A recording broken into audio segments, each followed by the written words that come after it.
بسم اللہ الرحمن الرحیم۔ تاریخ کی 7 بدبخت ترین عورتیں۔ دنیا میں 7 ایسی بدبخت عورتیں گزری ہیں جن کو اللہ پاک نے قرآن میں گناہ گار بتایا ہے۔ قرآن کے مطابق سب سے گناہ گار عورتوں میں سے پہلے نمبر پر حضرت لوط علیہ السلام کی بیوی ہے، جس نے حضرت لوط علیہ السلام کے ساتھ غداری کی۔ دوسرے نمبر پر اللہ کے آخری پیغمبر حضرت محمد مصطفیٰ صلی اللہ علیہ وآلہ وسلم کی ایک۔ بسم اللہ الرحمن الرحیم۔ تاریخ میں ایسی گناہ گار عورتیں گزری ہیں جن کے بارے میں اللہ پاک نے اپنی قرآن مجید میں ذکر کیا ہے۔ یہ عورتیں نہ صرف انسانوں کی گمراہی کا باعث بنی بلکہ بعض تو اللہ کے پیارے انبیاء کرام کو بھی قتل کرانے میں پیش رہیں۔ نمبر 1، حضرت لوط علیہ السلام کی بیوی۔ اردن اور اسرائیلی سرحدوں پر جہاں آج ڈیڈ سی نمکین پانی کی جھیل موجود ہے، نمک سے بھری اس جھیل میں آج زندگی کا کوئی نام و نشان نہیں ہے۔ تاہم آج سے ہزاروں سال پہلے یہ انتہائی زرخیز علاقہ تھا جہاں سدوم اور عمورہ نامی شہر آباد تھے۔ یہی وہ قوم تھی جس پر اللہ نے حضرت لوط علیہ السلام کو نبی بنا کر بھیجا۔ اس قوم کا گناہ بہت بڑا تھا، ایسا گناہ کہ اس سے پہلے کسی قوم نے نہ کیا تھا۔ اس قوم کے مرد مردوں کے ساتھ اور عورتیں عورتوں کے ساتھ بدکاری کرتے تھے۔ حضرت لوط علیہ السلام کی بیوی، جس کا نام وائلہ تھا، جو بظاہر تو حضرت لوط علیہ السلام کی بیوی تھی لیکن وہ اندر سے کافروں کے ساتھ ملی ہوئی تھی۔ وہ اپنی قوم کا ساتھ دیتی تھی۔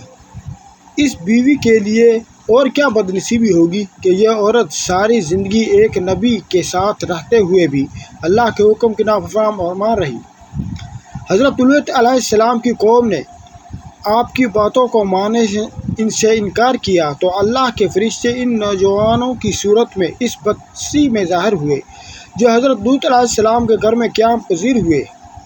حضرت لوط علیہ السلام کی بیوی، جو اپنی قوم سدوم کے ساتھ ملی ہوئی تھی، اس نے جا کے اپنی قوم کو بتایا کہ نوجوان ہمارے گھر ٹھہرے ہیں۔ ان لوگوں نے حضرت لوط علیہ السلام کے گھر کو چاروں طرف سے گھیر لیا۔ اس پر فرشتوں نے حضرت لوط علیہ السلام کو ان کی قوم پر عذاب لانے کی خبر سے آگاہ کیا اور آپ علیہ السلام کو حکم دیا کہ آپ اپنے گھر والوں کو لے کر یہاں سے نکل جائیے۔ حضرت لوط علیہ السلام ابھی راستے میں ہی تھے کہ ان لوگوں پر اللہ کی طرف سے پتھروں کی بارش ہونا شروع ہو گئی۔ آپ علیہ السلام کی بیوی، جو اپنی قوم کے ساتھ دیتی تھی، وہ بھی اپنی قوم کے ساتھ ہی پتھروں کی بارش میں ماری گئی۔ سدوم کے پہاڑوں میں آج بھی وائلہ کی آبادی موجود ہے۔ حضرت لوط علیہ السلام کی بیوی کا تذکرہ قرآن پاک کے علاوہ بائبل میں بھی موجود ہے۔ نمبر 2، حضرت نوح علیہ السلام کی بیوی۔ قوم نوح شرک جیسے گناہوں میں مبتلا تھی۔ اس قوم کے لوگوں نے اپنے سرداروں اور تنیک کے لوگوں کے بت بنا لیے، ان کی عبادت اور پوجا شروع کر دی۔ اللہ تعالیٰ نے حضرت نوح علیہ السلام کو اس قوم پر مبعوث فرمایا۔ یہ قوم اتنی ظالم اور نافرمان تھی کہ وہ اپنے نبی نوح علیہ السلام کے گھر میں داخل ہو کر آپ علیہ السلام پر ظلم کرتے اور آپ کو بے یار و مددگار چھوڑ جاتے۔ حضرت نوح علیہ السلام کو مجلسوں میں نکال دیا جاتا اور ان کی بیوی بھی ان کافروں سے ملی ہوئی تھی۔ مفسرین حضرت نوح علیہ السلام کی بیوی کا نام وائلہ یا وادیہ بیان فرماتے ہیں۔ یہ عورت کافر ہی نہیں تھی بلکہ اس کا رہن سہن بھی کافروں جیسا تھا۔ حضرت نوح علیہ السلام کی بیوی کافروں میں شریک ہو کر آپ علیہ السلام کو دیوانہ اور مجنون قرار دیتی۔ یہ عورت بتوں کی بڑی تعریف کرتی تھی۔ جب کوئی بندہ بتوں کو چھوڑ کر ایک خدا کی طرف مائل ہوتا تو یہ عورت اپنی قوم پر جا کر اس آدمی کا نام بتا دیتی، جس سے قوم نوح کے لوگوں کو اس بندے کو مارتے اور پیٹتے۔ اس طرح سے وہ بندہ بھی ڈر اور خوف کے مارے بتوں کی پوجا کرنے پر دوبارہ آمادہ ہو جاتا۔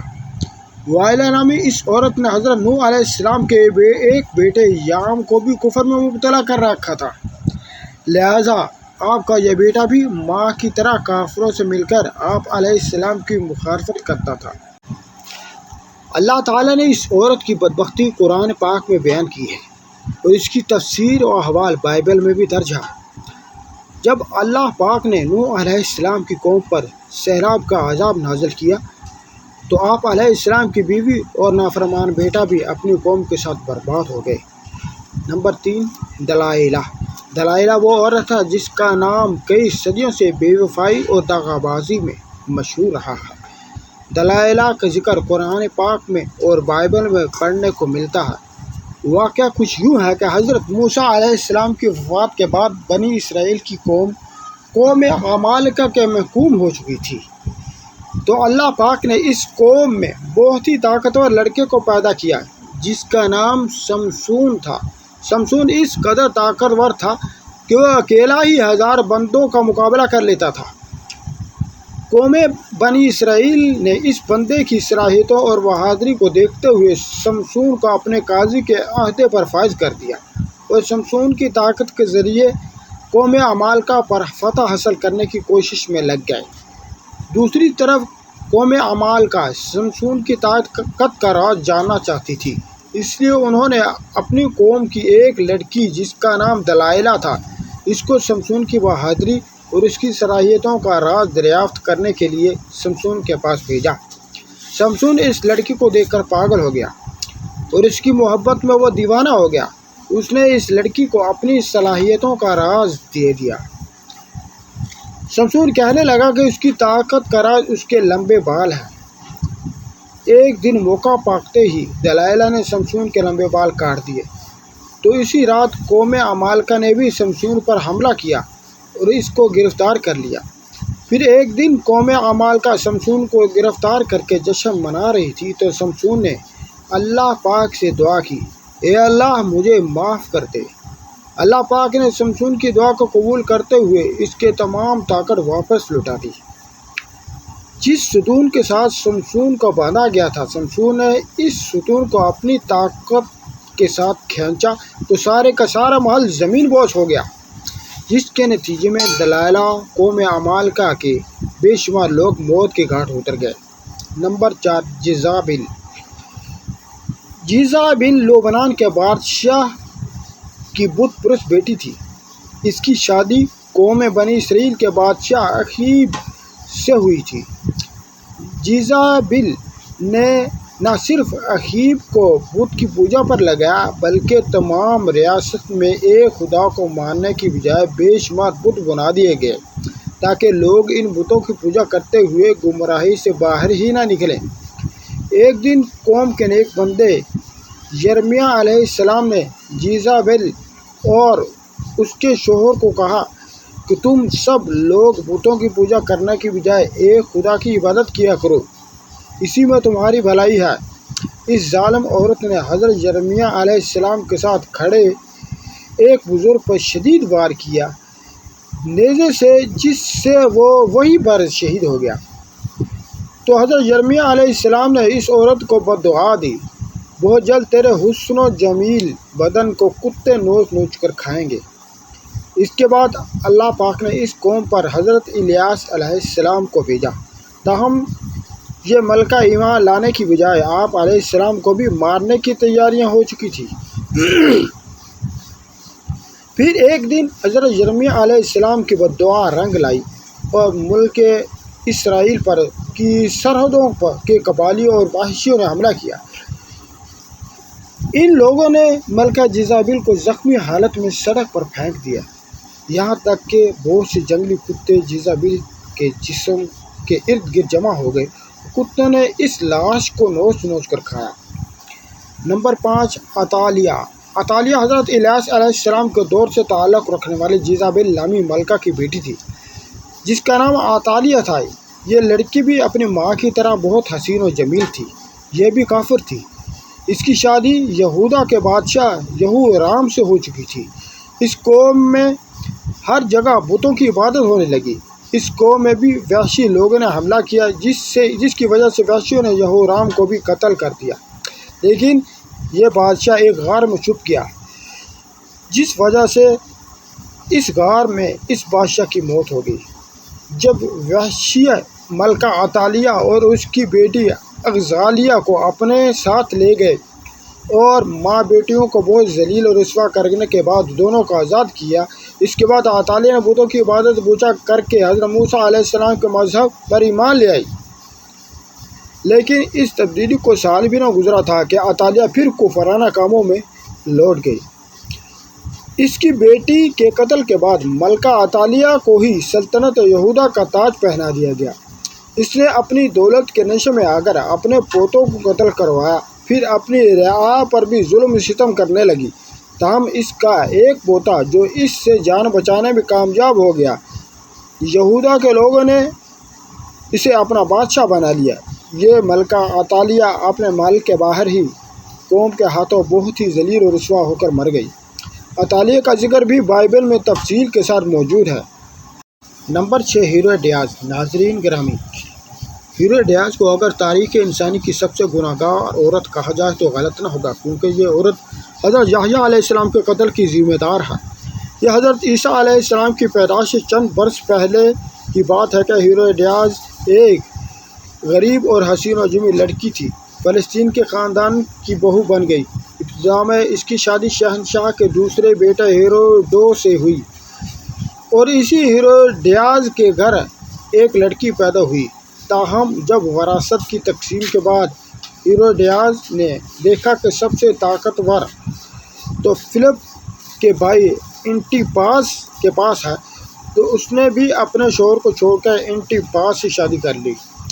انہی دنوں اللہ کے پیارے نبی حضرت یحییٰ علیہ السلام، جنہیں اہل کتاب یوحنا کے نام سے پکارتے ہیں، وہ لوگوں کو درس و تدریس دینے لگے۔ ہیروڈیاس کو آپ کی دینی باتیں پسند نہ تھیں، جس کی وجہ سے اس نے حضرت یحییٰ علیہ السلام کو گرفتار کروایا۔ ہیروڈیاس نے کافی بار کوشش کی کہ وہ اپنے شوہر انٹیپاس سے آپ علیہ السلام کے قتل کے احکامات جاری کروا دے، تاہم انٹیپاس ایسا نہ کر سکا۔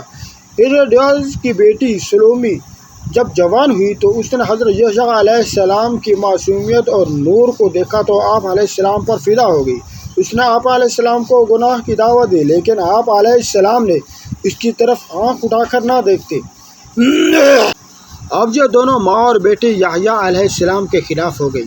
ایک دن بادشاہ انٹیپاس کے سامنے سلومی نے بہت ہی بیہودہ ڈانس کیا کہ رقص کرتے ہوئے اس نے اپنے جسم کے سارے کپڑے اتار دیے۔ اس رقص میں بادشاہ نے بہت دلچسپی لی اور اس کو سلومی کا یہ رقص اتنا پسند آیا کہ وہ سلومی سے کہنے لگا کہ تم کیا مانگنا چاہتی ہو، میں تمہیں ابھی حاضر کیا دیتا ہوں۔ اس عورت نے جواب دیا کہ میں چاہتی ہوں کہ آپ حضرت یحییٰ علیہ السلام کو قتل کروا دو۔ بادشاہ جو کہ بڑی محفل میں سلومی سے عہد کر چکا تھا، اس نے حضرت یحییٰ علیہ السلام کو شہید کروا دیا۔ اس طرح سلومی اور اس کی ماں اس گناہ میں شامل ہو گئی۔ نمبر 7، جمیل۔ جمیل ابو لہب کی بیوی تھی، جس کا نام عروہ بنت حرب ہے۔ اس کی آنکھوں کا بھینگا پن نمایاں تھا، جس کی وجہ سے اس کو لوگ کانی کہا کرتے تھے۔ قرآن پاک میں اللہ تعالیٰ نے ابو لہب اور اس کی بیوی کو انتہائی سخت الفاظ میں یاد کیا ہے۔ اس کی وجہ ابو لہب اور اس کی بیوی کا نبی کریم صلی اللہ علیہ وآلہ وسلم کے ساتھ سخت مشرکانہ رویہ ہے۔ یہ دونوں میاں اور بیوی آپ علیہ السلام کو تکلیف اور اذیت پہنچانے کا کوئی بھی موقع ہاتھ سے نہ جانے دیتے تھے۔ روایت کے مطابق جمیل نبی کریم صلی اللہ علیہ وآلہ وسلم کی راہ میں کانٹے بچھایا کرتی تھی۔ جب سورہ لہب نازل ہوئی تو ابو لہب کی بیوی غصے سے بے قابو ہوئی اور بہت ہی بڑا پتھر اٹھا کر مکہ میں رسول کریم صلی اللہ علیہ وسلم کی تلاش میں نکل پڑی۔ یہ کعبہ میں حضرت ابو بکر رضی اللہ عنہ کے سامنے اس حالت میں آئی تو اس کے منہ سے جھاگ نکل رہی تھی، جب نبی کریم صلی اللہ علیہ وسلم کے خلاف انتہائی نازیبا الفاظ بولتی رہی۔ حالانکہ آپ صلی اللہ علیہ وآلہ وسلم اس وقت حضرت ابو بکر صدیق رضی اللہ عنہ کے ساتھ موجود تھے، لیکن اللہ تعالیٰ کے رحم و کرم سے جمیل آپ صلی اللہ علیہ وسلم کو دیکھ ہی نہ سکی۔ وہ وہاں سے گھر کی طرف روانہ ہو گئی۔ بے شک جمیل تاریخ کی بدبخت ترین خواتین میں شامل ہے، کیونکہ اس نے نبی آخر زمان سرور کائنات محمد مصطفیٰ صلی اللہ علیہ وسلم کو بے شمار تکلیف پہنچائی۔ اللہ پاک ہمیں بہتر عمل کرنے کی توفیق عطا فرمائے اور ہمیں ایمان کی دولت سے مالا مال کرے، آمین۔ ناظرین، کمنٹ باکس میں اللہ تبارک و تعالیٰ کے 99 ناموں میں سے ایک نام ضرور ٹائپ کیجیے، اور ایسی ویڈیوز دیکھنے کے لیے ہمارے چینل کو سبسکرائب کیجیے۔ اللہ تبارک و